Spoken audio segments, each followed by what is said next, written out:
destination unknown, known, known, known, known.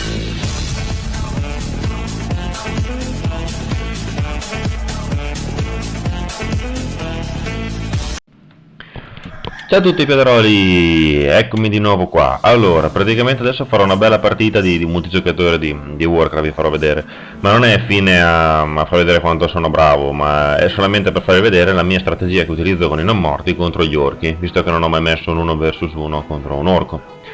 Allora, in buona sostanza adesso vi farò vedere un po' la build iniziale, vi spiegherò, poi manderò un pochettino avanti fino ad arrivare a come poi agisco in genere a seconda di che avversario c'ho poi contro, dipende un po' cosa fa anche lui. Per cui andiamo subito a vedere un pochettino, partiamo subito. Lascio la nebbia di guerra quindi, così vedete solo il mio punto di vista. Allora, in genere io parto prima con la cripta e poi col cimitero e intanto metto a fare un accolito. Una volta creati, evocati la cripta e il cimitero, metto a fare l'altro accolito e intanto aspetto l'oro per fare l'altare per fare l'eroe. Adesso mando un po' veloce, ecco, adesso creo l'altare e poi aspetto l'oro per riuscire a fare anche la ziggurat per darmi il cibo, in modo tale che l'altare e la ziggurat si costruiranno all'incirca allo stesso tempo e mi permetteranno di fare poi l'eroe. E nello stesso tempo potrò fare anche i ragni, intanto, perché questo qui è lo start da ragni che uso contro l'orco. Intanto ho messo subito a fare un goal, perché mi servono meno minimo per la prima fase della tecnologia, mi servono minimo 2 goal per far legna. E subito metto a fare il mercatino, che è essenziale nella partenza da ragni, perché mi servono l'oggettino che fa gli scheletrini, che mi servono come tank per non perdere vita sia l'eroe che ai ragni. Adesso qui mi si finisce di costruire l'altare e la ziggurat nello stesso tempo, come avete visto, e adesso ho messo a fare subito l'eroe e un ragno. Poi siccome che sono contro orchi, gli orchi in genere hanno il Blade Master che ti arriva o nelle prime fasi se sono nabbi, o quando sono minimo di livello 3 nelle fasi successive, ti arrivano in base a cercare di prendere gli accoliti per darti, soprattutto quando stai facendo la tech della struttura che crea gli accoliti, in modo tale che non puoi... Cioè, ti dà comunque uno svantaggio enorme. Finito il primo ragno faccio subito il secondo ragno e adesso dovrebbero uscire circa assieme, eroe e ragno. Evocazione completata. Tanto col ragno faccio un po' di giretti. Mi esce l'eroe e mi esce anche l'altro ragno, così tu hai subito 2 ragni e l'eroe e poi ti fai gli scheletrini e puoi già andare a fare dei creep sostanziosi. E poi dopo va avanti la build, va avanti a seconda delle esigenze. Qui cerco di mandare, poi la cosa importante è che il Cavaliere della Morte arrivi velocemente a livello 3. Evocazione completata. Infatti vado a fare subito il creep giallo qua, che mi permette poi con il laboratorio dei Goblin, che vedete qui in alto a sinistra. Intanto mando uno scheletrino a fare, cioè che è in fin di vita a fare scouting. Ti permette di fare un sacco di cose il laboratorio, liberare il laboratorio dei Goblin, o ti fa vedere, puoi usare il telescopio che vedi una zona che ti interessa, quindi serve per vedere le miniere e le altre miniere, o per vedere la base, o anche vari utilizzi, tipo vari utilizzi. Praticamente può essere, se ci lasci lì sempre un accolito o comunque una truppetta di secondo ordine. Intanto ho fatto un altro ragno subito, che vado a fare il creep, questo qua, quello un altro giallo, così mi arrivo subito al livello 3. Se ci metti lì sempre una truppetta lo puoi utilizzare contro gli elfi per rivelare le unità invisibili, o contro sempre gli orchi se non vuoi comprarti la pozioncina, la polvere dell'apparizione come c'ho io, per rivelare il Blade Master. Lo puoi sempre fare tramite il laboratorio dei Goblin, se no ti fai l'aerostato lì, quel bagaglio volante che ti trasporta le truppe per salvarti gli accoliti dal paladino umano, o sempre o comunque quando vedi che il giocatore avversario ti va sempre a rompere le balle agli accoliti. Oppure ti prendi sempre nel laboratorio Goblin un'unità meccanica che fa legna, tipo arriva fino a 200 di legna, e puoi mettere anche solamente lui e ti liberi i gold. Questo lo faccio in genere quando mi servono massare gold, e quindi non posso tenere tanti alla miniera, lei lì è in base a fare legna, quindi con quello mi do una mano, anche perché non costa tanto rispetto all'effetto che fa. Tanto vado a fare l'ultimo creep in modo tale da, eccolo qua, livello 3. Intanto avevo fatto appena possibile, conviene comunque dopo aver fatto la seconda ziggurat, conviene subito mettere a fare la tecnologia. e mettere a fare altri 2 goal e poi vai avanti a fare solamente ragni con la cripta, in teoria. In pratica tocca sempre vedere cosa fa l'avversario. Adesso io il mio secondo eroe che in genere faccio, e mi ci sta per... intanto ho fatto avevo le bacchette illusorie, mi sono fatto una copia per fare il tank per non spendere 150 negli scheletri. Potenziamento completato. Qui adesso mi si è potenziata e adesso io vado a fare, praticamente vado a prendermi il secondo eroe. Io utilizzo, adesso non mi ricordo come si chiama, il signore delle cripte mi sembra, contro gli orchi, parlo sempre.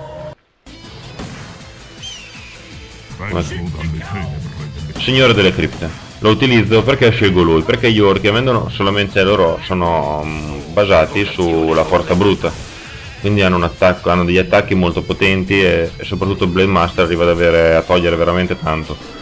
Lui ha l'abilità che è l'urlo di terrore, che diminuisce di una percentuale l'attacco delle truppe avversarie e a me mi serve molto e lo uso come tank davanti, che curo con il mio decay, insomma. Infatti adesso sto andando a vedere un pochettino nella base avversaria, fare un po' di arras, che se vedo un pochettino come è messo lui. La prima cosa da puntare quando vai a distruggere sono o i mercatini o se sono scoperti le casine che fanno cibo di ogni razza. Lui adesso sta arrivando da un creep, vedo che c'ha già delle unità messe male. Allora cerco subito di metterlo, di fare più esperienza e dai più danno possibile. E qui secco già 2 grunt, che è una cosa abbastanza pesante per lui. Qui cerco un pochettino di fare azioni di disturbo. Nel frattempo dovrei già aver messo a fare la terza tecnologia, in modo tale da sbloccarmi i draghi dei ghiacci, che contro gli orchi sono paurosi. Ma qui già gli do una bella sardellata, mi sembra di ricordare. Beh. Qui parte un altro grunt, e sono già 3. Con questo mordi e fuggi, col fatto che il mio decay c'ha l'aura che mi velocizza le unità, anche se lui pure c'ha l'aura che velocizza le velocità, questo eroe qua che vedete, il capotauro. Però io ho l'eroe un pochettino più... no, siamo un po' più pari. Allora sto tirando una sardellata. Adesso cerco di evitare di usare il teletrasporto, perché adesso 350 di oro mi penalizzerebbero. Dovrei aver già fatto... cioè è importante sbloccare subito l'abilità che sotterra i ragni e soprattutto contro gli orchi è molto importante sbloccare subito l'abilità che è della ragnatela dei ragni, perché se vuoi fare draghi o destroyer a seconda dei gusti, io preferisco draghi perché sono praticamente GG contro di loro, a meno che loro non ti massano i pipistrelli. Appunto i pipistrelli tu li puoi bloccare con i ragni, con la ragnatela dei ragni, però devi stare attento, nel senso che devi cercare di attirarli, spostare i draghi per non farti riprendere, intrappolarli con la ragnatela in modo tale che dopo in genere mi mollano quando faccio così. Intanto mi sono fatto un'altra copia dell'eroe e me lo metto qua in mezzo per vedere se lui mi arriva in base, perché intanto io vado a fare creep qui mi libero la miniera. Ricerca completa. Tanto il ragnetto gli ha messo queste palline che fanno danno, allora io lo uso contro di loro. E quindi c'è un bel tank, lui è abbastanza tosto come tank.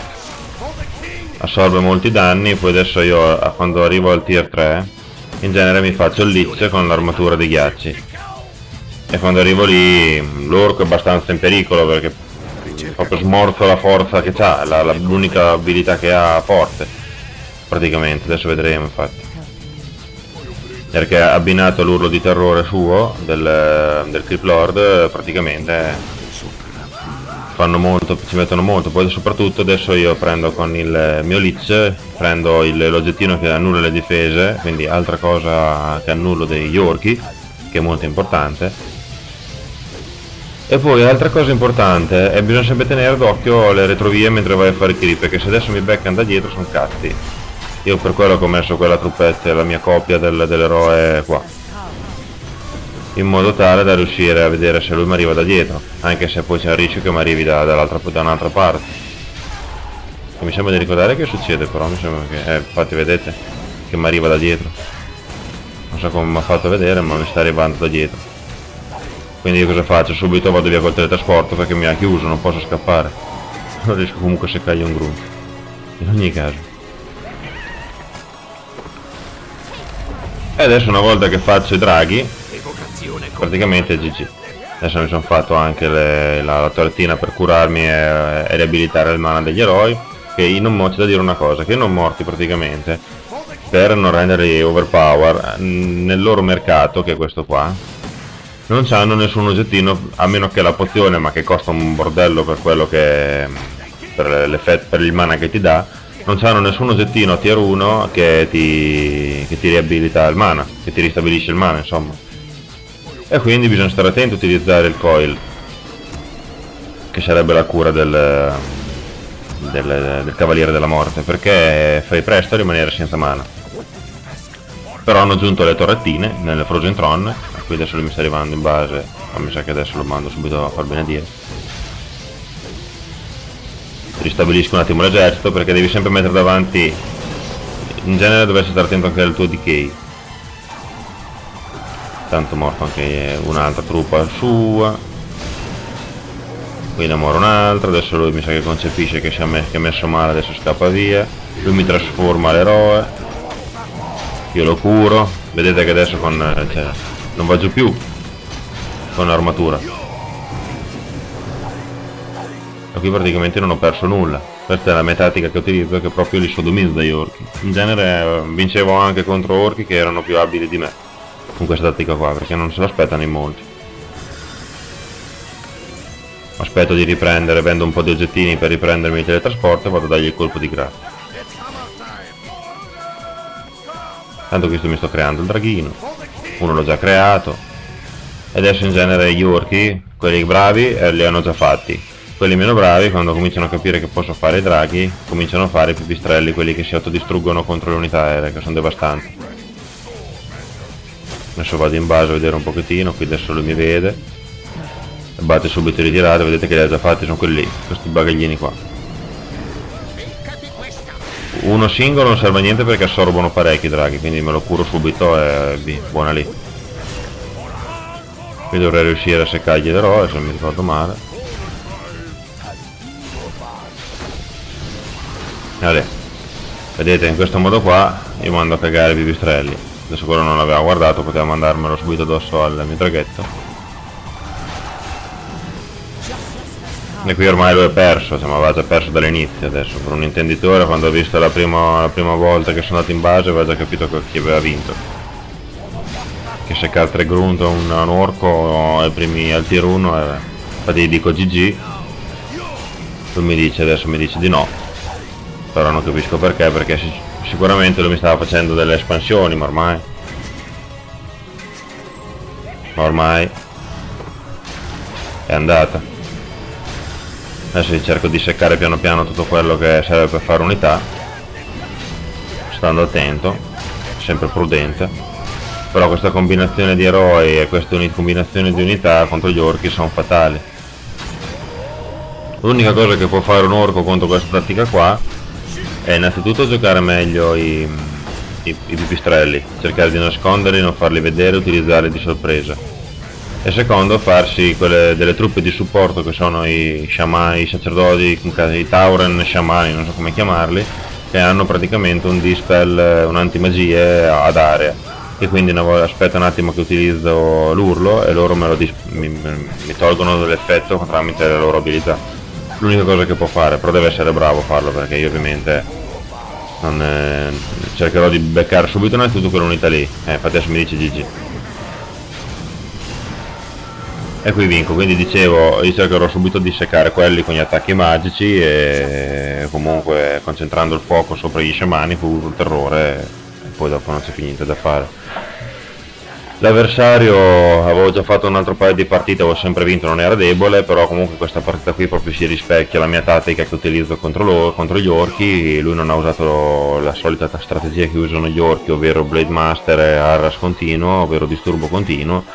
Però comunque io in genere faccio così, questa è la build iniziale che come vi ho spiegato che faccio, poi vado subito a cercare di seccare le casine per il cibo e vedo lui com'è, da lì vedo lui se è un giocatore bravo o no, e poi dopo arrivo nel secondo momento con i draghi eccetera. È molto veloce secondo me come strategia e bisogna stare solamente un po' attenti alla tier 1 insomma. Spero di essere stato esaustivo, vi invito a chiedermi delucidazioni se non avete chiaro qualcosa. Quindi per ora vi saluto e alla prossima. Ciao a tutti federoli!